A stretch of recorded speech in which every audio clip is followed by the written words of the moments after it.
Hi everyone, we are going to see the daily challenge question of 23rd November. Question का नाम है rotating the box. इस question में हमें m cross n size की एक कैरेक्टर मैट्रिक्स दी गई है जिसका नाम बॉक्स है और ये मैट्रिक्स रिप्रेजेंट करती है एक बॉक्स के साइड व्यू को। अब इसके हर सेल में ये तीन केसेस पॉसिबल हैं। या तो इस सेल में एक स्टोन होगा जिसको इन्होंने हैश से रिप्रेजेंट किया है, या फिर एक ऑब्स्टिकल होगी जिसको इन्होंने स्टार से रिप्रेजेंट किया है, और फाइनली ये एक सेल एम्प्टी हो सकता है जिसको इन्होंने डॉट से रिप्रेजेंट किया है। नाउ दे आर सेइंग कि इस बॉक्स को 90 डिग्री से क्लॉकवाइज रोटेट किया जाता है और इस वजह से इसमें जो स्टोन्स हैं वो ग्रेविटी की वजह से फॉल करेंगे। अब हर स्टोन जो फॉल करेगा वो तब तक नीचे गिरता जाएगा जब तक कि या तो ये किसी ऑब्स्टिकल पे नहीं गिर जाता, या फिर किसी दूसरे स्टोन पे नहीं गिर जाता, और फाइनली ये बॉक्स के बॉटम तक नहीं पहुंच जाता। तो ये तीन केसेस पॉसिबल हैं। और इसके साथ ये भी कह रहे हैं कि ग्रेविटी की वजह से ऑब्स्टिकल्स की पोजीशन चेंज नहीं होगी, और साथ ही इनर्शिया की वजह से भी जो स्टोन्स हैं या फिर जो ऑब्स्टिकल है उसकी पोजीशन चेंज नहीं होगी। फाइनली दे आर सेइंग कि इट इज़ गारंटीड कि हर स्टोन जब हम इसको रोटेट करेंगे तो या तो ये किसी दूसरे स्टोन पे जाके गिर जाएगा या ऑब्स्टिकल पे जाके गिर जाएगा, और या फिर ये बॉक्स के बॉटम तक पहुंच जाएगा। तो अब हमें n क्रॉस m की मैट्रिक्स रिटर्न करनी है जो कि रिप्रेजेंट करेगी final distribution of the stones and obstacle जब हम इसको रोटेट कर देंगे। तो एक बार इसको एग्जांपल से समझते हैं। तो पहले एग्जांपल में हमें एक 1 क्रॉस 3 का मैट्रिक्स दिया गया है जिसमें कि फर्स्ट एंड लास्ट इंडेक्स पे स्टोन्स अवेलेबल हैं। तो जब हम इसको 90 डिग्री से रोटेट करेंगे तो अब ये हॉरिजॉन्टली लाई कर रही, राइट, तो ये वर्टिकली स्टैंड करने लगेगी रोटेशन के बाद। तो ये देखिए, ये तो ऑब्वियसली ला बॉक्स के एंड में ही है पड़ा हुआ है, राइट, तो अब ये इससे नीचे तो जा नहीं सकता है। पर ये वाला जो स्टोन है ना, इसको देखो यहाँ पे खाली जगह मिल रही है, राइट, तो ये फॉल डाउन करेगा और यहाँ तक आके गिर जाएगा। ऑब्वियसली ये इससे भी नीचे गिरना चाहेगा, बट चूंकि यहाँ पे पहले से ही एक स्टोन पड़ा हुआ है तो ये इससे नीचे फर्दर नहीं जा सकता है। तो अब जो फाइनल आंसर बन गया उसमें टॉप पे एम्प्टी सेल है जिसको इन्होंने डॉट से देखा है, then stone, hash, and then finally again one more stone. तो ये इसका आंसर है। उसके बाद अगला एग्जांपल देखें। तो जब इसको हम स्टैंड करेंगे, अब ये हॉरिजॉन्टली लाई कर रहा है, जब इसको हम वर्टिकली स्टैंड करेंगे तो यहाँ पे देखिए एक ऑब्स्टिकल है, राइट, तो ये स्टोन्स ऑब्वियसली नीचे फॉल डाउन करना चाहते हैं बट ऑब्स्टिकल की वजह से ये फर्दर नीचे नहीं जा सकते हैं। तो इसलिए, पर हाँ, यहाँ पे ये देखिए इस वाले स्टोन को स्पेस मिल रही है कि ये नीचे गिर के इस वाले कॉलम सेल तक आ सके, तो इसीलिए यहाँ से गिर के ये वाला स्टोन यहाँ पे आ गया। और फाइनल वाला एग्जाम्पल भी देखते हैं। ये एग्जाम्पल मेन है, इससे हम सारे केसेस कवर कर लेंगे। तो जब इस बॉक्स को हम वर्टिकली स्टैंड करेंगे तो ये सारे स्टोन्स नीचे गिर के एकदम बॉक्स के बॉटम पे जाके जमा होते जाएंगे वन वन आफ्टर अनदर।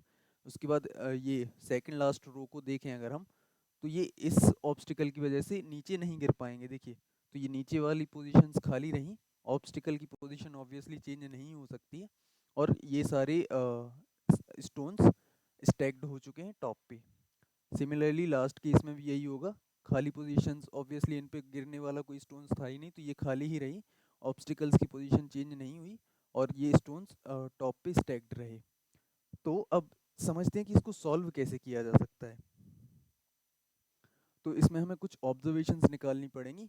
पहली ऑब्जर्वेशन तो यही है कि जो लास्ट रो है ना वो फर्स्ट कॉलम में कन्वर्ट हो गई। देखिए, जब हम इसको वर्टिकली स्टैंड करेंगे तो जो लास्ट रो है वो फर्स्ट कॉलम बन जाएगी, उसी तरीके से second last row second column बन जाएगी, और फर्दर जो भी लास्ट है, इस केस में अब ये फर्स्ट रो है तो फर्स्ट रो लास्ट कॉलम में कन्वर्ट हो गई है। तो ये हमारी पहली ऑब्जर्वेशन थी। उसके बाद अगली ऑब्जर्वेशन के लिए हम ड्राई रन से ही इसको लूप थ्रू करते हैं।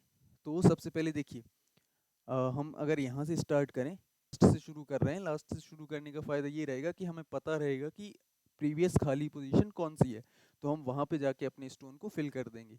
तो सी अभी यहाँ पे लास्ट पोजीशन जो है वो खाली है, तो हम कुछ नहीं करेंगे, सीधा आगे बढ़ जाएंगे। अब देखिए हमें यहाँ पे एक स्टोन मिला, राइट, तो अगर हमें एक स्टोन मिल रहा है तो हम इसको प्रीवियस खाली पोजीशन पे जाके रख देंगे, तो जो कि पोजीशन नंबर ये थी, अगर इसको इंडेक्स वाइज समझे तो इस इंडेक्स की वैल्यू है 5, तो हमने फिफ्थ इंडेक्स पे एक स्टोन रख दिया। देखिए यहाँ पे हमने एक स्टोन रख दिया है।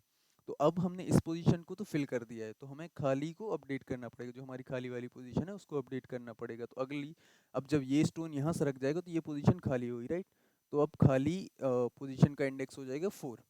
हम यहाँ से आगे बढ़ेंगे, फिर से हमें एक खाली सेल मिल रहा है, तो हम यहाँ पे कुछ नहीं करेंगे, सीधे मूव कर जाएंगे।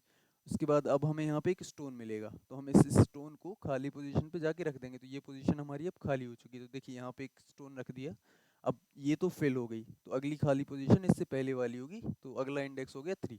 हम फर्दर पीछे आए तो हमें एक स्टोन मिला, तो हमने थर्ड इंडेक्स पे यानी कि खाली वाली पोजीशन पे इस स्टोन को रखा और खाली को फिर से अपडेट कर दिया, तो अब ये वाली पोजीशन अभी के लिए खाली है। फिर हम इस सेल पे आ गए, अब यहाँ पे हमें फिर से एक स्टोन मिल रहा है, तो हम इस स्टोन को खाली पोजीशन पे रखेंगे और खाली पोजीशन को अपडेट कर देंगे, तो अभी हमारी खाली पोजीशन ये है। इसके बाद हम फर्दर जब पीछे आएंगे तो हमारी ये वाली रो तो कंप्लीट हो चुकी है, तो इसको हम यहीं छोड़ देंगे। इसके बाद हम अगली रो पे जाएंगे। अब अगली रो पे आए, यहाँ पे अभी खाली पोजीशन है, हमने कुछ नहीं किया, सीधा आगे बढ़ गए। उसके बाद फिर से खाली पोजीशन है, कुछ नहीं किया, आगे बढ़ गए। अब देखिए ये इंपॉर्टेंट केस है, अब हमें एक ऑब्स्टिकल मिल रही है। तो जब भी हमें ऑब्स्टिकल मिलेगी, अब ये वाली खाली पोजीशन तो हमारे लिए वेस्ट हो गई ना, इन इन इन पे तो कोई भी स्टोन आ ही नहीं सकता है, क्योंकि यहाँ पे एक ऑब्स्टिकल मिल गई है। तो जो अब हमारी नई खाली पोजीशन होगी वो इससे पहली वाली पोजीशन ही होगी, राइट। यहाँ पे स्टोन गिर सकता है अगर ये खाली रही, तो नहीं रही तो फिर हम कुछ नहीं कर सकते हैं। तो हम अपनी खाली पोजीशन को अपडेट कर देंगे जब भी हमें एक ऑब्स्टिकल मिलेगी। तो अभी अगर इंडेक्स की फॉर्म में देखें तो अभी हमारी जो खाली पोजीशन हो जाएगी वो हो जाएगी सेकंड। तो हमने अपनी खाली पोजीशन को अपडेट कर दिया सेकंड से। फिर हमें यहाँ पे एक स्टोन मिला, तो हमने सेकंड पे स्टोन रख दिया। देखिए यहाँ पे सेकंड पे हमने स्टोन रख दिया और खाली पोजीशन को अपडेट कर दिया फर्स्ट से। फिर हमें फर्स्ट पे फिर स्टोन मिला, तो हमने फर्स्ट पोजीशन पे स्टोन रख दिया। उसके बाद खाली पोजीशन को हमने ज़ीरो कर दिया, और यहाँ पे हमें फिर स्टोन मिला, तो हमने इस स्टोन को ज़ीरोथ पोजीशन पे रख के जब हम करंट को और घटाएंगे तो हमारी ये वाली रो पूरी प्रोसेस हो चुकी है। सेम जब हम इसके साथ करेंगे तो देखिए खाली पोजीशन अभी यहाँ है, खाली मिलेगा तो हमें कुछ नहीं करना है। फिर ऑब्स्टिकल मिला तो हमने खाली पोजीशन को अपडेट कर दिया।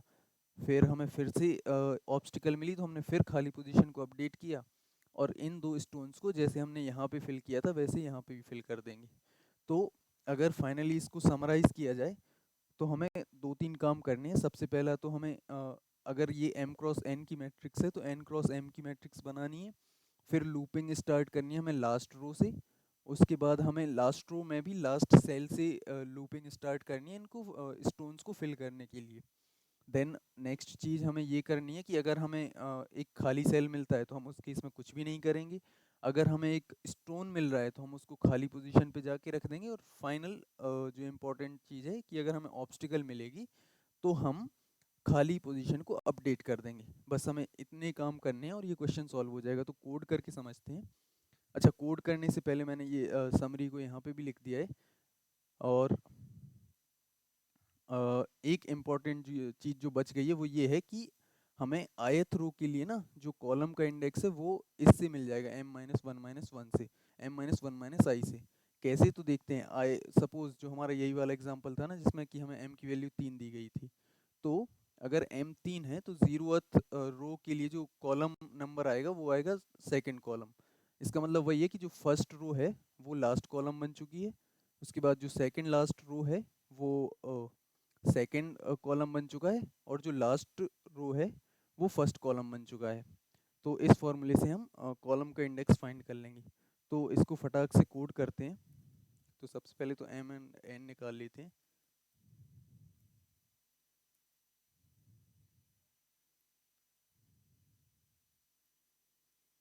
अब आंसर मैट्रिक्स बना लेते हैं। इसका साइज होगा n क्रॉस m,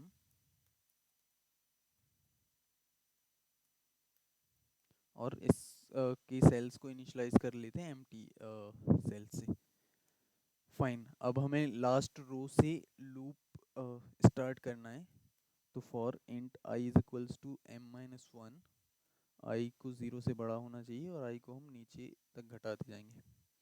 अब जो हमारी करंट रो है किसी भी पोजीशन पे वो निकाल लेते हैं हम। तो वेक्टर कैर करंट रो ये होगी बॉक्स ऑफ आई।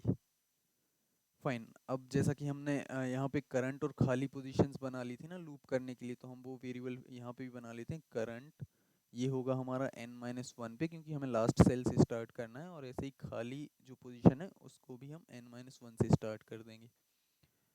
उसके बाद जब तक हमारा करंट यानी कि हम इस सेल से अगर हम लूप थ्रू करना स्टार्ट करते हैं तो हमें ज़ीरो तक मूव करते जाना है। तो जब तक हमारा करंट ज़ीरो से बड़ा है तब तक हम इसको माइनस माइनस करते आएंगे। फाइन। अब जो हमने ऊपर केसेस लिख रखे हैं ना, ये तीनों केसेस को हमें हैंडल करना है। तो पहला केस कि अगर हमारा करंट सेल एक ऑब्स्टिकल है, जिसको यहाँ पे स्टार से रिप्रेजेंट किया गया है। तो अगर हमें एक स्टार मिल रहा है तो उस केस में हमें क्या करना है, तो इफ रो ऑफ करंट, अगर ये ऑब्स्टिकल है तो उस केस में हमें जो अपनी खाली पोजीशन है उसको अपडेट करना है, बट उसके पहले हम इस ऑब्स्टिकल को आंसर में भी अपडेट कर देंगे। तो आंसर ऑफ, ये हमें इंडेक्सेस चेंज करने पड़ेंगे। तो अब करंट हो जाएगा हमारा इंडेक्स, और जो कॉलम का इंडेक्स है वो हम इस वाले फॉर्मूले से कैलकुलेट कर लेंगे m-1 - i से। तो m-1 - i, इस पोजीशन पे हमें स्टोन को रख देना है। तो यहाँ पे हमने स्टोन रख दिया, और जो हमारी खाली वाली पोजीशन है वो अब अपडेट हो जाएगी करंट -1 से। फाइन। अब दूसरे केस पे आते हैं। दूसरा केस पॉसिबली कैन बी कि यहाँ पे एक स्टोन है। तो अगर स्टोन मिलता है, जिसका मतलब है कि if current row of current, अगर ये हैश है, तो हमें इस स्टोन को खाली पोजीशन पे अपडेट करना है। तो आंसर ऑफ खाली, और यहाँ पे m-1 - i, इस वाली पोजीशन पे हमें एक स्टोन को रख देना है, और खाली वाली पोजीशन को अपडेट कर देना है इसकी प्रीवियस वाली पोजीशन से। और लास्टली जो तीसरा केस हो सकता है वो होगा कि अगर कोई सेल एम्प्टी है। तो एम्प्टी सेल में हमें कुछ भी नहीं करना है, क्योंकि आंसर को हमने ऑलरेडी यहाँ पे इनिशलाइज ही किया है एम्प्टी सेल से। तो इस केस में हमें सिर्फ मूव कर जाना है, और जब ये लूप कंप्लीट होंगे तो हमारे जो आंसर है उसमें सारी वैल्यू, सारी सेल्स फिल हो चुके रहेंगे, और हम अपना आंसर रिटर्न कर सकते हैं यहाँ से। तो एक बार इसको रन करके देखते हैं, और गिवन टेस्ट केसेस तो सारे पास हो गए। Let's try submitting this, and we have passed all the test cases. अगर इसकी टाइम कॉम्प्लेक्सिटी की बात करें तो यहाँ पे हम हर सेल पे एक बार विजिट कर रहे हैं। तो n क्रॉस m या m क्रॉस n इसकी टाइम कॉम्प्लेक्सिटी हो जाएगी। For space complexity also we are using a matrix. पर ये मैट्रिक्स हम सिर्फ आंसर को स्टोर करने के लिए यूज़ कर रहे हैं, तो हम बोल सकते हैं कि हमने इसको O1 स्पेस में सॉल्व कर दिया है। So yeah this is it for this problem. Thank you, see you.